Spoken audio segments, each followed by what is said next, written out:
Well, apologies that it's taken me such a long time, but YouTube has not been allowing me to upload videos. Okay, I know the commotion ongoing right now because of I think it's called the application that Meghan made to have her case dismissed. I mean, I doubt that's going to be the case,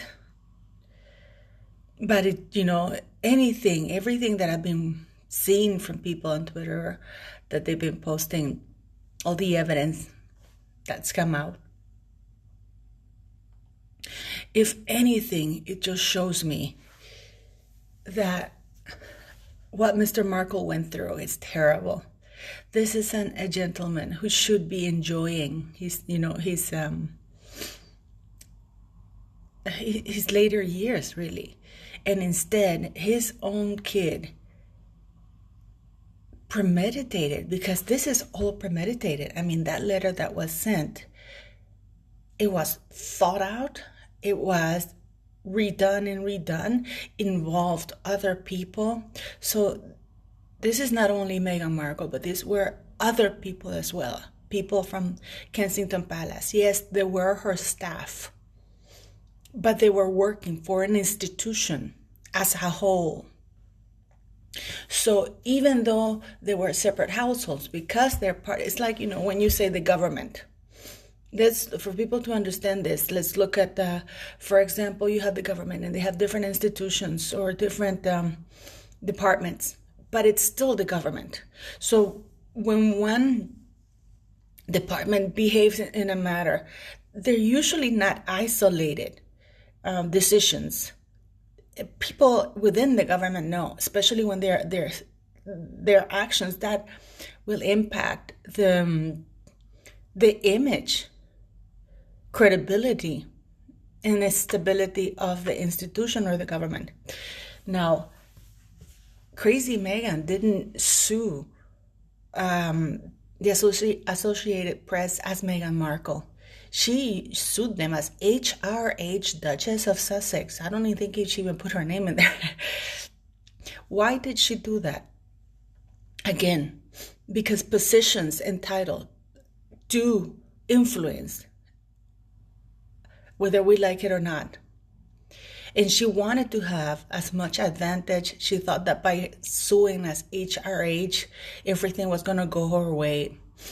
So far, I'm not very impressed with the judge because, he's been ruling everything in her favor, really. I was looking at the things that people are talking. Nobody mentions the 5 friends. The 5 friends are mentioned in passing when they're the ones who are the catalyst for all this nightmare. They are the catalyst for all this nightmare because Meghan, along with 5 close friends, plus 4 members of staff in Kensington Palace from the monarchy. It's 9 people as far as we know. Plotted to harass, to assassinate Mr. Thomas Markle's character, denigrate and cause harm, emotional and psychological harm, to an already frail individual who happens to be her father. While Palace, the monarchy, stood by and allowed it to happen. By the way, these are all my opinions because I'm getting a lot of letters about a bunch of things. But this is just my opinions. If you don't like my channel, it's a very simple solution. Don't watch it. Don't watch it. I don't like people when they leave really hateful messages there. So please don't do it. I mean, let's engage in debate, but not without insulting. So we have 9 people so far. So the 4 people in Palace were named, yet her 5 friends are not, because the judge, to this day, still not allowing the 5 names of the friends, while everybody has trashed Mr. Markle and now Kensington Palace. Why is the judge still not allowing the 5 friends' name to be known? Now, I do believe that there is some influence, and it is from Prince Charles. I do believe Prince Charles is behind all of this. This is just my opinion. But I am flabbergasted by how much how much hatred and how terrible these past 2 years have been for Mr. Markle, because Meghan Markle has been misusing and abusing and then a worldwide platform. This is something that, it shows her character, because instead of using it for good, that platform for good, she used it to hurt her own father. She's an abusive person. And Harry, a lot of people have told me he's a victim. He's not a victim. That is the image that Kensington Palace or the monarchy wants you to think, so his actions and behaviors can be excused. In my opinion, he's not a victim. He's not an innocent guy. He's a 35 entitled jerk who's used to getting his way. Now, everything comes down to something so crass as money. Up to 2011, the Duchy of Cornwall, the income from the Duchy of Cornwall went to the Duke of Cornwall. Why is that important? Okay. The Duchy of Cornwall enjoys a tax-free status because it is considered a crown state. Prince Charles can't sell it. He can only benefit from its income. Now, what I'm flabbergasted about is because if it's a crown state, it should have the same deal as Buckingham Palace or Windsor Castle or whatever other crown states properties, which is that the income, the most of the income goes to the government for the people, and they get a percentage, just like what they get every year from the government. But the Duchy of Cornwall doesn't do that. The Duchy of Cornwall, in spite of the fact that it is a crown state, the entirety of its income or profits go to Charles. Before 2011, the Duchy of Cornwall worked in this way. If there was no male heir, Duke of Cornwall, all the income, all the profits, and the Duchy of Cornwall itself was managed by the crown, by the state, by the government. And all the profits went to the government, which means the people. When the Duke of Windsor abdicated, became the king, and then he abdicated, he was the Duke of Cornwall. And then he abdicated, so there were no profits, there were no male heirs. So during that time that he abdicated, until Prince Charles became of age to actually take charge of the the Duchy of Cornwall, then all that money, all that profits, all the income was given to the state to be used for the people. That changed when Prince Charles became of age, and all of the income went to him, which to me it's incredible because it's a lot of money. At the same time, while enjoying tax-free status, because the Duchy of Cornwall, officially, it is a crown state property, a government property, property. I'm being very simplistic here because, it's a little bit more complex, but it's just the gist of it. Now, in 2011, Prince Charles has been lobbying for many years. In 2011, Parliament, the Buckingham Palace, the monarchy sent a request to Parliament, which was signed by them, stating that whether there was a male heir or not to the Duchy of Cornwall, then all the profits should go to the heir of the throne. This is in 2011. So whether there is a Duke of Cornwall or not, all the money generated from the Duchy of Cornwall goes to the heir of the throne. This isn't something that came out of the air. This is something that Prince Charles has been lobbying for years because it comes to money. They like money. The royalty likes money. And this is personal income. And so all of that money from the Duchy of Cornwall goes to the heir of the throne and still enjoys a tax-free status. People say Charles pays taxes. No, he does, but it's voluntary taxes. And he can choose to decide how much he is going to pay. So whatever taxes he pays, consider a bonus. And he gets 50% back on all expenses he claims, whether they're inflated or not. So why am I mentioning this?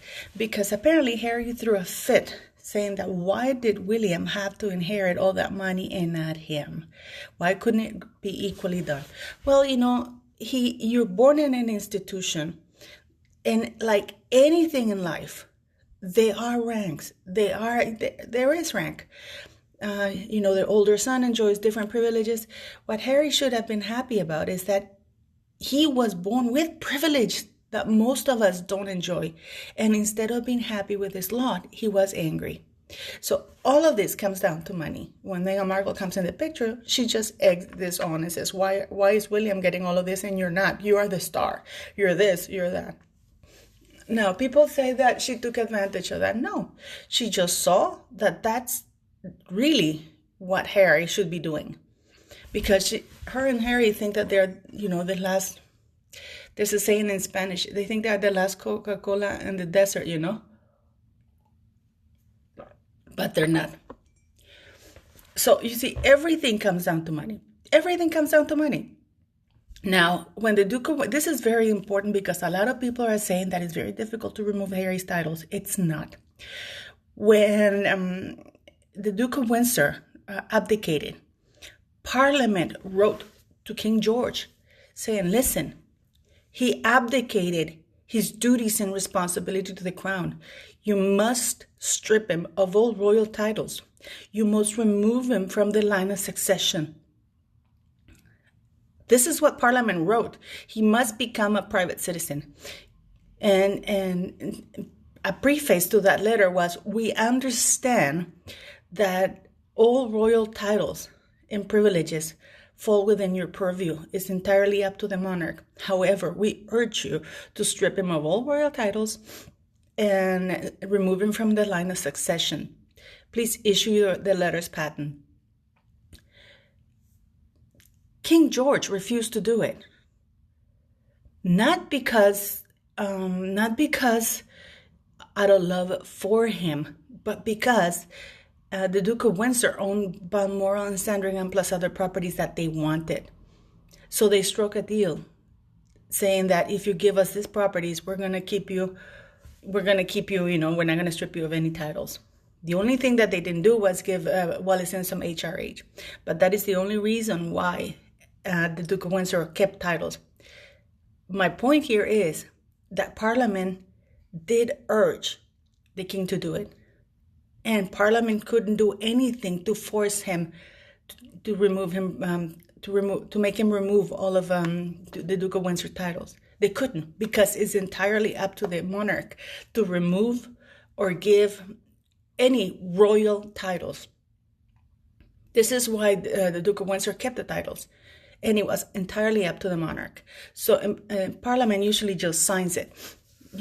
Parliament could have refused, because Parliament strongly wanted the Duke of Windsor not to have any titles. They could have refused to write the letters patent, because the way it works is that the monarch writes the letters patent and then Parliament just simply ratifies it, but that's just a procedure. They could have refused to do it because then they're in a standstill, but they didn't do it because it's just a matter of, or protocol. So when they say that it's hard to remove Harry's titles, they're not. All that Her Majesty the Queen has to do, issue a letters patent stating that Harry will no longer enjoy any royal titles. She can even remove him from the line of succession. And that, for example, she could also have been saying this. She should also issue a letters patent stating that only British citizens can hold or use royal titles. And also that ex-wives do not get, or ex-spouses cannot use royal titles. Another thing that's very important is that the royal titles cannot be used in conjunction with private enterprises or personal enterprises of royal members of the royal family. That they must use their own Christian name to have, if they want to register businesses that are not, associated with the royal family.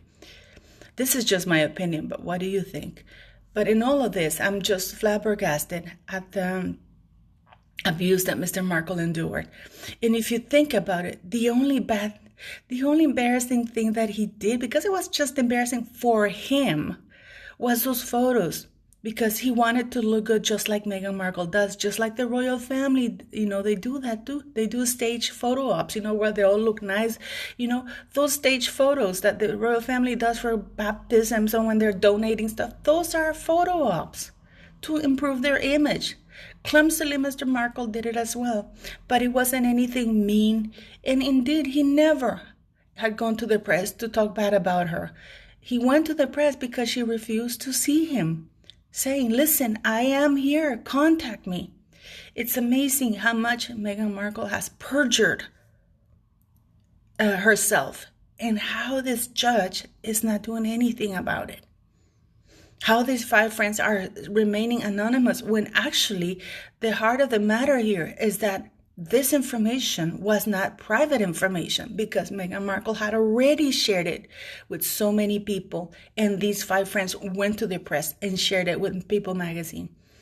And yet the judge is not doing anything. Associated Press is not calling them. I just believe this is a big circus to increase for money wise. But what do you think? And the reason why I hadn't posted is because YouTube hadn't been allowing me to post basically this. So I had to rephrase it or reword it. Some people say they don't understand my accent. I'm sorry about that. There's really nothing I can do. I speak 4 languages. It's kind of, and I'm not doing a Hillary Baldwin here. I try to sound as American or Canadian as possible, in English. So, and it's not that I forget words, it's just my accent. Anyways, what do you think? Let me know. Bye-bye.